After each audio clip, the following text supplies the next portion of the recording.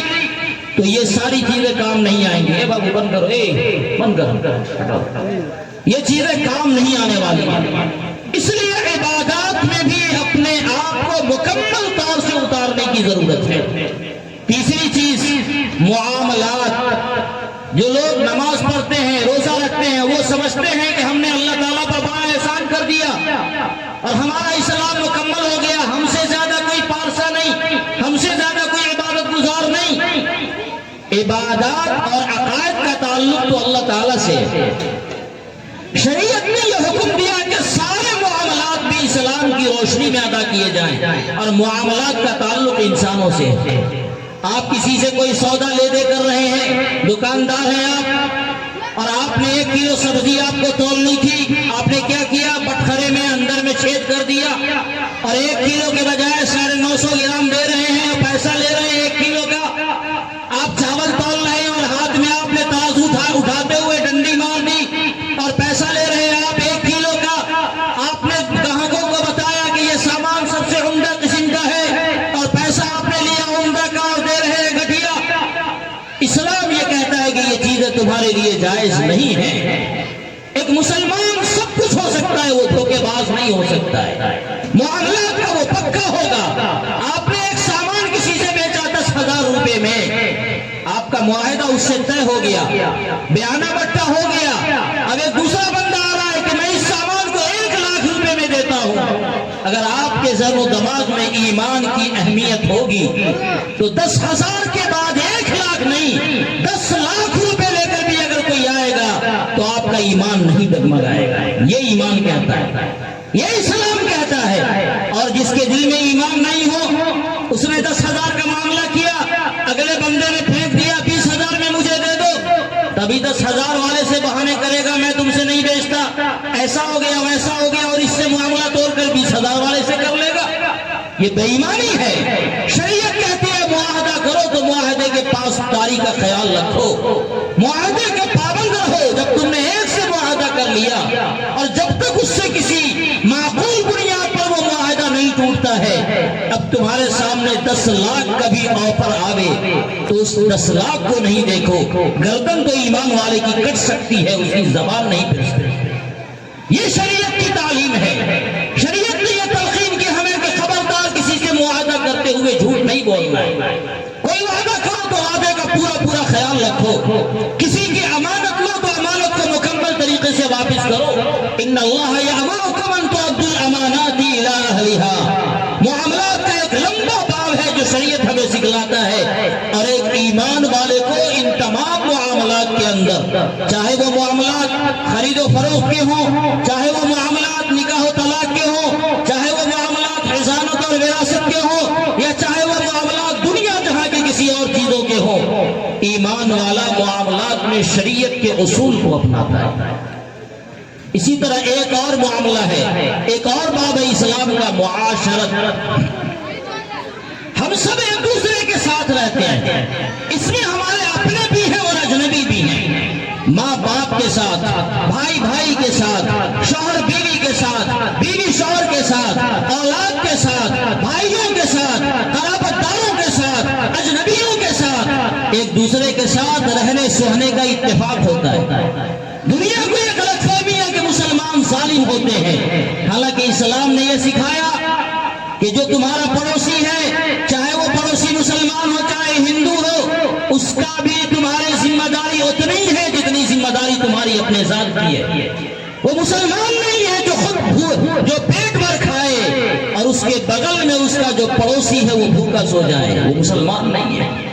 اسلام کہتا ہے معاشرت کے آداب میں کہ اگر تم گھر میں سبزی بناتے ہو تو ذرا پانی زیادہ ڈال دیا کرو، تاکہ تمہاری یہ سبزی تمہارے اڑوس پڑوس میں رہنے والے کسی غریب کے بھی کام آ سکے۔ یہ نہیں کہ آپ کے پاس ہے تو سارا آپ کی چٹ کر جائے اور آپ کے بغل میں جو پڑوسی ہے اس پڑوسی کا کوئی خیال نہیں۔ معاشرت یہ نہیں کہتی، اسلام یہ کہتا ہے المسلم من سلم المسلمون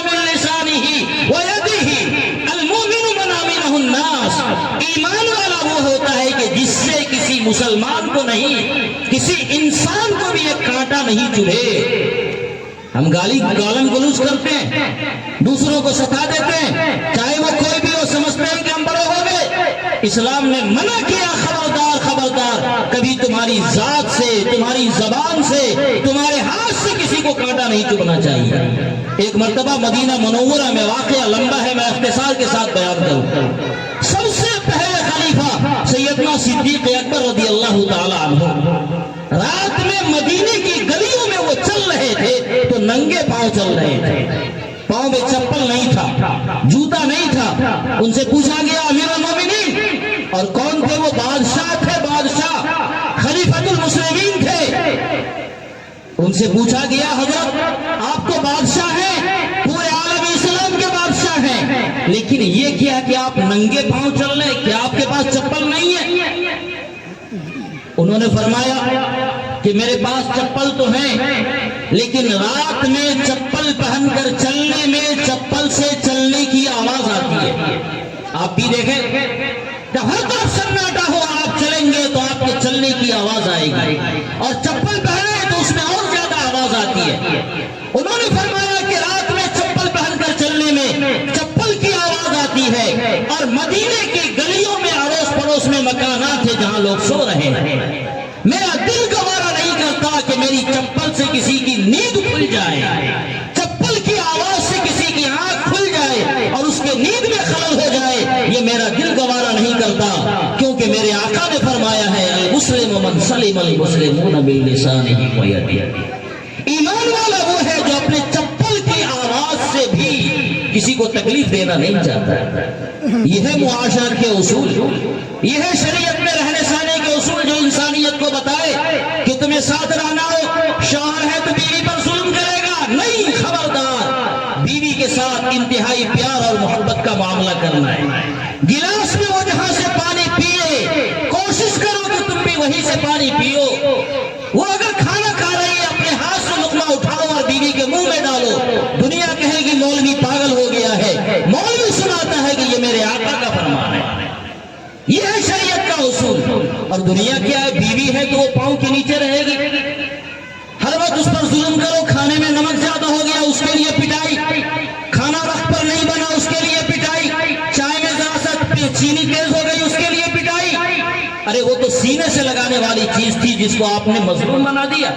شریعت کہتی ہے تمہارے ماں باپ ہیں، اس کا یہ حق ہے، اف تک تمہیں نہیں کہنا ہے، ولا تقل لهما اف، ماں باپ کے سامنے آپ اٹھا کر بات کرنا، ماں باپ کو برا بھلا کہنا، ماں باپ کو مارنا پیٹنا، یہ تو بہت دور کی بات ہے۔ اسلام یہ بتاتا ہے کہ اپنے ماں باپ کو اف، ایک چھوٹا سا کلمہ یہ بھی نہیں کہنا ہے، خدا نخواستہ اس سے کہیں تکلیف نہ ہو جائے۔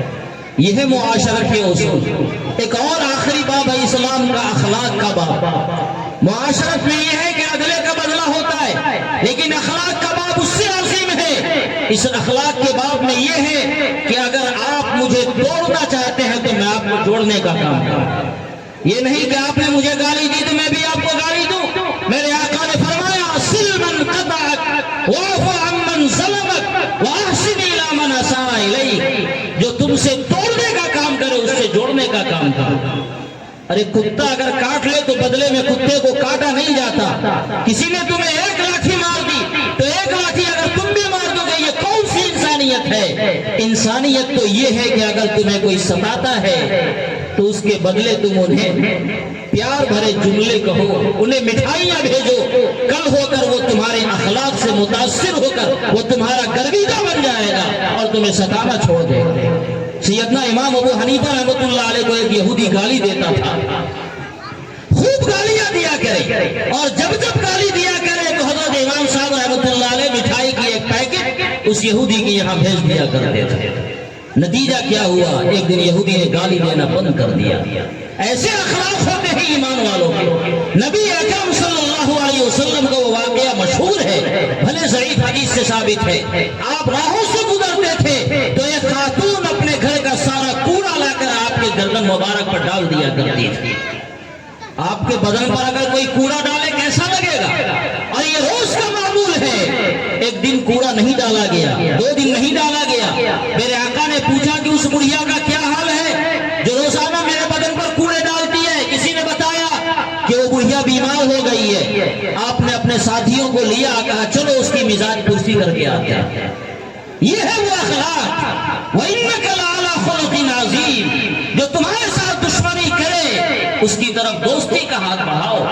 سِلْمًا قَطَعَكَ وَاعْفُ عَمَّنْ ظَلَمَكَ. کوئی اگر تم پر ظلم کرتا ہے اسے معاف کر کے چلو. ضروری نہیں ہے کہ ظلم کا بدلہ ظلم سے دیکھ لیں گے. ہم لاٹھی والے ہیں, ہم موچ والے ہیں. تم نے ایک لاٹھی ماری تو تمہارے خاندان کو نیست و نابود کر دیں گے. اسلام یہ نہیں بتاتا. اسلام یہ بتاتا ہے کہ کوئی ظلم کرے تو ظلم کا تقاضا یہ ہے کہ تم معاف کرو. سیدنا صدیق اکبر رضی اللہ تعالیٰ عنہ, ان کے ایک ماتحت میں رہنے والے ایک صاحب تھے. ان سے غلطی ہوئی. غلطی ہونے کے بعد انہوں نے طے کر لیا کہ اب میں ان کو کھانا پینا نہیں دوں گا. میرے پیالی میں کھاتا ہے, اسی پیالی میں چھید کرتا ہے, میرے ساتھ رہتا ہے, میرا کھاتا ہے اور مجھے ہی برا بھلا کہتا ہے. قرآن کریم کی آیت نازل ہو گئی, وَلَا يَأْتَلِ أُولُو الْفَضْلِ مِنْكُمْ وَالسَّعَةِ أَن يُؤْتُوا أُولِي الْقُرْبَىٰ وَالْمَسَاكِينَ وَالْمُهَاجِرِينَ فِي سَبِيلِ اللَّهِ وَلِيَعْفُوا وَلِيَصْفَحُوا أَلَا تُحِبُّونَ أَن يَغْفِرَ اللَّهُ لَكُمْ. کتنے پیار بھرے انداز میں اللہ نے ابو بکر صدیق کو منایا کہ ابو بکر, اگر آپ کے ماتحت میں رہنے والا کوئی فرد کوئی غلطی کر بیٹھا ہے اور آپ اس سے ناراض ہو کر اس کا کھانا پانی بند کر رہے ہیں تو سنیے, یہ چیز آپ کو مناسب نہیں لگتی. اہل فضل کا یہ تقاضا نہیں ہے. بڑے لوگوں کا یہ تقاضا ہے کہ بچے اگر غلطی تھوڑی کر جائے تو اسے معاف کر دیا جائے. الا تحبون ان یغفر اللہ لکم. کیا آپ نہیں چاہتے کہ اللہ تعالیٰ بھی آپ کے ساتھ معافی کا معاملہ کرے؟ تو صدیق اکبر نے کہا میں کیوں نہیں چاہوں گا. یہ ہے واعف عمن ظلم واحسن الی من اساء الیک. اور جو تمہارے ساتھ برائی کا معاملہ کرتا ہے احسن, اس کے ساتھ اچھائی کا معاملہ کرو. یہ اخلاق کے وہ نمونے ہیں جو اسلام ہمیں سکھاتا ہے. تو اسلام نے یہ 5 بنیادی باتیں ہمیں سکھلائی.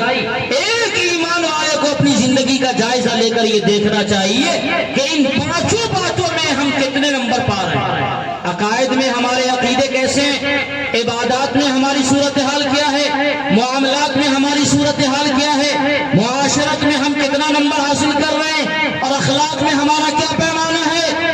اگر آپ نے ان چیزوں کو دیکھ لیا اور اس میں کامیاب نمبر مل گئے تو سچے پکے مومن کہلانے کے آپ حقدار ہیں. اور اگر اس میں کہیں بھی آپ فیل ہیں تو نام کے آپ مسلمان ہو, نام کے عبداللہ ہو, نام کے عبد الرحیم ہو, مگر اللہ کی نگاہ میں آپ پکے مومن نہیں ہیں, یاد رکھیے. اس لیے میرے بزرگوں اور دوستو, یہ جو اختصار کے ساتھ قرآنی آیت کا میں نے مفہوم سمجھایا کہ اے ایمان والو پورے اسلام میں پورے طور پر داخل ہو جاؤ اور شیطان کی اتباع نہ کرو, اس مفہوم کو ذہن میں رکھیے, اس کی تفصیلات کو ذہن میں رکھیے اور اپنی زندگیوں میں اسے اپنانے کی کوشش کیجیے. اللہ تعالیٰ کہنے سننے سے زیادہ ہم سب کو عمل کی توفیق عطا فرمائے. آمین. وآخر دعوانا الحمدللہ رب العالمین.